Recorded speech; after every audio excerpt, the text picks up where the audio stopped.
suppose before we start, I'll just introduce myself. So, I'm a senior manager at EY, joined about 18 months ago. I work in the cybersecurity team within our financial services sector. So I deal with financial services organisations across EMEA, but predominantly in the UK. Before this event, I was kind of reflecting on my career, and I think, as the notes say, I've kind of had 15 years in security. It makes me feel old, actually, when I look back on it. And I didn't start in IT. And when 15 years ago, when I was doing my masters, cyber and information security degrees and masters did not exist. So I have really seen the evolution of our academia, I think, in this space over the last 15 years. I did my masters in international security and terrorism. So my background is more security focused, and I went to, after my masters and kind of trying to find a job, like you probably all kind of appreciate, I ended up in a defence and security think tank. And this was actually the year after 9/11. So everything was very much focused on national security, terrorism, physical security. Cyber wasn't really mentioned. It was out there, but obviously it wasn't what the businesses were focusing on. And I think what that did for me, my first role, was provided me a huge network working for an organisation like that, and I got attracted into Lloyds Banking Group. It was Lloyds TSB then, but I got headhunted into there. And I was there for 8.5 years, and I did a series of security roles, from crisis management to intelligence to information security, cyber, and then I've ended up at EY in their cybersecurity team. And as I say, I'm not a technical person. I can just about turn on my laptop. But the reason why I've managed to do quite well in my career is because I have a business understanding and I have a broader security knowledge that I've been able to apply. So I think Amanda was saying that some of the themes earlier was around, understanding your business, and I'm going to try and help you today just understand what we're seeing across the financial services, what our clients are focused on, where they're heading, and what that means for you in terms of your careers and what you should be thinking about. So when we talk to our clients, we talk about the evolving nature of cyber and how actually it's kind of grown from the 1980s up to sort of present day, from kind of, your kind of script kiddies up to, more organised crime that we're seeing today. I think the key message for our clients now is the fact that it's not about if you're going to be breached, it's when, and it's more the fact that you're being breached every day and you probably just don't even know about it. And for organisations, they really need to make sure that their controls are in place to be able to detect and respond to those breaches. I think one of the key points to note is that cyber isn't new, right? It's formed on information security. So organisations have been implementing information security controls for years. But cyber is a new buzzword, really, but it all revolves back to having good information security controls in place. So, the growing power of cyber criminals. So, what we're seeing is that they are more organised, they have a lot of funding, they are sophisticated, and it is very difficult for organisations to actually get ahead of them. They're not managing it.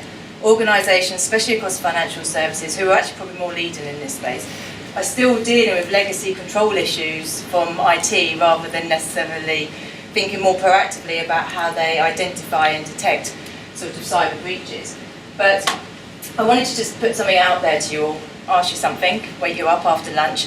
What do you think are the 3 key cyber attack vectors that our financial services are worried about? So what do you think, when they're reporting up to the board at the moment, the things that they're concerned about?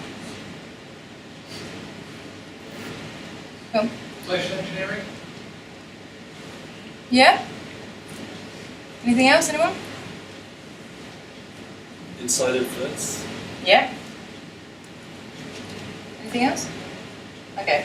So one of the biggest things is around ransomware and the introduction of that and the growing nature of ransomware for organisations and how that's moving into financial services. DDoS attacks, believe it or not, been around for years but continue to pester the financial services, and then being able to detect and respond to them.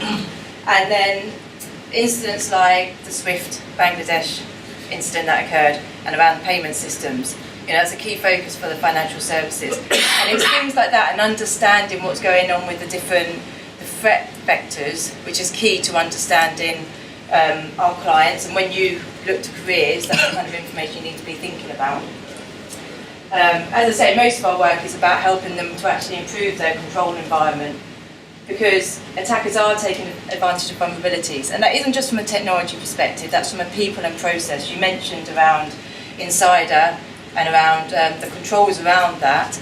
You know, access management is absolutely key for organisations to have correct, because if they don't, then that obviously is a vulnerability that allows attackers to get in. So, what does this mean for our clients? So, interestingly, cybersecurity is now number 1 or 2 on the corporate agenda. It is on board agendas. They are beginning to take notice, and they're having to because of the senior manager regime, which you should be aware of. And it is becoming the top 5 risks identified by business. So it is really up there, and it's becoming more focused from our organisation perspective. However, on the same time, there's continued pressure on cutting costs. So you see that throughout financial services, other organisations, it's about cutting costs. IT is one of those areas where they will streamline, try and offshore, etc., and it does end up influence how much they spend on cyber and information IT security controls. I think that's against the backdrop of the fact that there's advanced technologies. So cloud, big data, mobile, that all creates more opportunities for our clients, but it also creates more risks. So, for example, a few years ago, the banks would not have considered putting information into the cloud. They might have put some kind of non-sensitive information supporting back office. Now, our clients are reconsidering their risk appetite around putting more sensitive information into the cloud, because they're getting pushed for how they can actually decrease their costs, and obviously the cloud is not the way they can do that. So it's understanding some of those complexities around what technology means for our clients that means we can help them and actually support them through that transition. Supply chains are really important. So we see through the attacks that are occurring and the incidents that are occurring, it's not just about attacks on certain organisations, it's their supply chains 2, 3 down the line.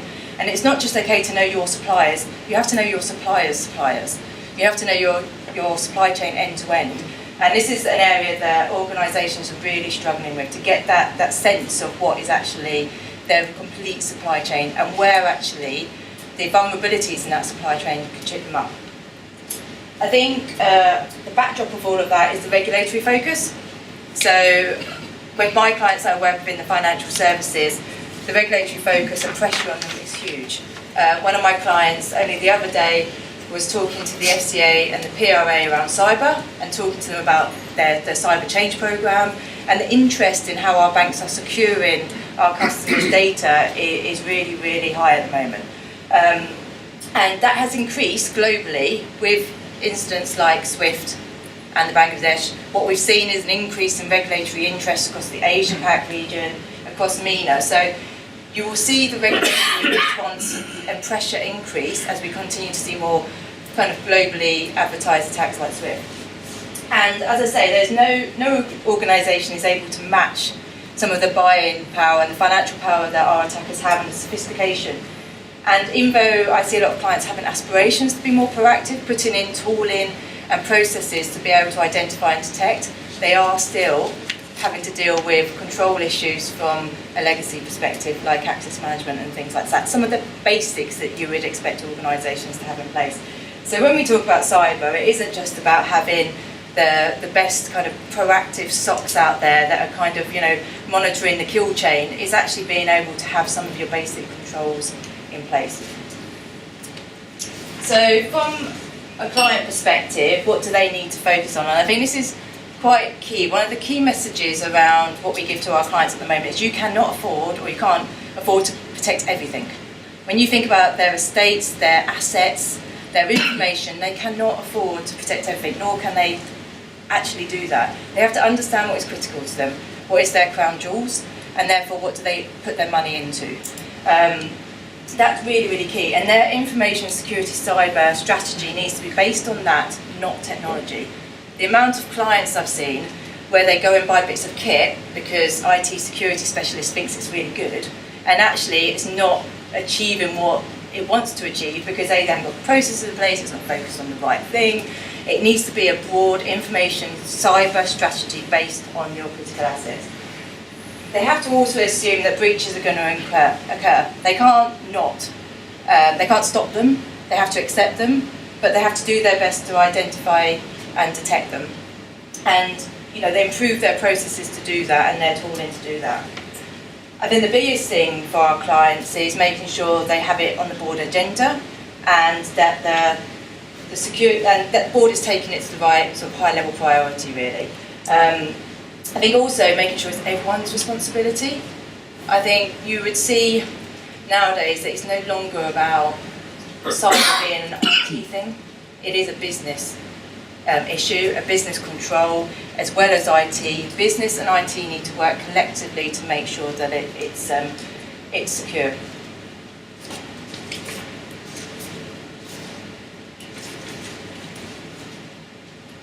I think also the other thing is that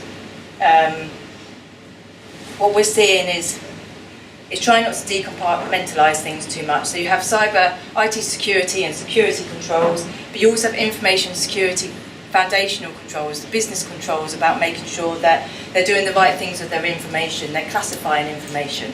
You also have GDPR and issues around privacy that are coming down the road, which also kind of goes into the mix. And then you have business continuity, ITDR. How do you actually respond and recover from a cyber incident? These things aren't in isolation and they have to work together. You can't look at cyber as just a technical IT security thing. It is everything in its whole. It is information security in its broad sense. And as I said earlier, our biggest drive is around making sure organisations spend their money wisely and they implement the processes and the people to support the technology that they buy. We actually have an information security survey that we send out to financial services. So 1,755 senior executives completed our survey last year. And this is just some of the kind of key headlines. And it asks some questions all around their capability from kind of information security and a cyber perspective. So we asked them specifically around their security operations centres, how are they likely to be able to detect. You can see 36% unlikely to be able to detect a sophisticated attack. And that's the thing, a lot of organisations now have controls and technology in place to detect certain attacks, but as we say earlier, the attackers are becoming more sophisticated, they're putting more money into how they can evolve, and technology and organisations have to evolve with them. I think for you guys, one of the key things is around 57% say they haven't got the right skilled resource in terms of their information security organisation. And from my perspective, what I'm seeing across our clients in terms of their skills gap is around technical. They do have a technical skills gap, but it's also being able to communicate the cyber risk and have a broader risk management understanding.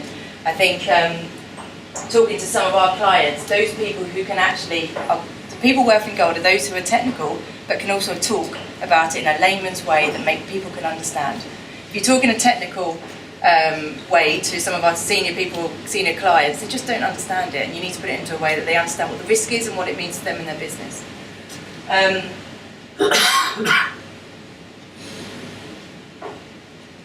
So just wanted to highlight to you some of what we do in EY and how, to give you a kind of flavour of how we support some of our financial services clients, and that will kind of help you understand some of the roles and challenges that our financial services clients face. So we help across a number of different work streams and kind of pillars, as you can see here. I think the key message is that cyber, in inverted commas, covers a whole range of activity. The people call cyber so many different things. And even though we do provide technical services, a large part of what we do is improving and maturing their control environment. So just to kind of highlight some of those. So in terms of, we have a number of projects that provide client assessments on their current security status. So we go in, look at their capability, we benchmark it, we give them a maturity rating, we tell them their gaps. And that isn't just from a technical perspective, that's from an information security management system perspective. So it's everything from governance to policies, to incident management, to vulnerability management, to response. It's across the range, and it gives them that level of maturity and understands what they need to do to remediate gaps. We do offer technical support, so we do provide pen testing, vulnerability management, incident management, red teaming, all of that sort of thing. We provide that to clients, and what you're seeing is that with financial services in particular, they do outsource some of this activity. They do some of it in-house, but they do also outsource it. So as well as opportunities within organisations, there's opportunities in supplier organisations in that space. As I said, managing access is key, and you'd be surprised how many organisations are weak in managing their access. Large pieces of work we've done have been about trying to help some of our major banks across the UK improve their access, improve how their colleagues access their systems, and help them run improvement programmes around that. And the key thing about access is that isn't just a technical control, that's a business level control, and you need to have both elements in place, otherwise it just opens it up to the insider threat. And changes with GDPR, I hope you're familiar with what GDPR is, and the changes to privacy, we're seeing more requirements from our clients to understand data protection, data privacy, the changes that's going to mean for them. This is an area of increased focus. So, if you're interested in data privacy rather as part of the information security lifecycle, then I think that's an area that we're definitely seeing increasing in roles required for. And I think the last one is resilience. So cyber resilience is becoming a bit of a buzzword. You'll kind of hear that going forward. You're finding organisations are less interested in the threats, and regulators are less interested in the threats and the technology, and more interested in making sure that organisations are able to protect and respond end to end. A regulator doesn't actually care what type of attack it is. It cares how organised and how many controls the organisation has and that they're affected. So going on to the right skills, there is a shortage of information and cybersecurity skills. And just from my own experiences, I was actually having coffee this morning with a headhunter in this space. That not only across the Big Four, but also across industry, especially with technical skills, they can bargain a high price, right? We were talking the other day within our firm around pen testing and trying to build our pen testing capability. I don't know if you're all aware of CBEST, which is the pen testing exercise that the Bank of England has done with financial services. We're going to see that roll out from the bigger banks and go to other financial service organisations like your insurance, your WAM sector. And so the need and the requirement from pen testers is going to be continuing to increase in line with that. And that can actually sort of bargain more money.